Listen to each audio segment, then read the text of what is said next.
తులారాశి వారికి ఈ వారం మానసికమైన ఆందోళన తగ్గుతుంది. మనం చేసినటువంటి పూజలు పునస్కారాలు దాన ధర్మాలు కానీ వాటి ఫలితం నా పిల్లలకు అక్కడికి వస్తుందనే నమ్మకంతో ఉంటారు. అదే జరుగుతుంది. వివాహాది శుభకార్య విషయంలో మంచి ఫలితాలను సాధించగలుగుతారు.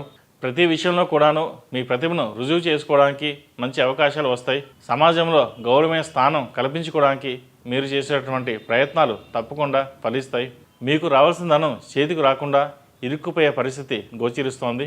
నూతన భాగస్వాములతో కలిసి వ్యాపారం ప్రారంభిస్తారు. వ్యాపారంలో లాభాలు సంతృప్తికరంగానే ఉంటాయి. సంతాన విద్యారంగంలో అద్భుతమైన ఫలితాలను సాధించగలుగుతారు. కొన్ని అనాలోచిత ఖర్చులు ఎక్కువ అవుతాయి. దానివల్ల కొంచెం ఇబ్బంది ఏర్పడవచ్చు. ఈ రాశివారు సుబ్రహ్మణ్య స్వామివారికి అభిషేకం అలాగే సుబ్రహ్మణ్య పాశుపత కంకణం ధరించడం చెప్పదగిన సూచన.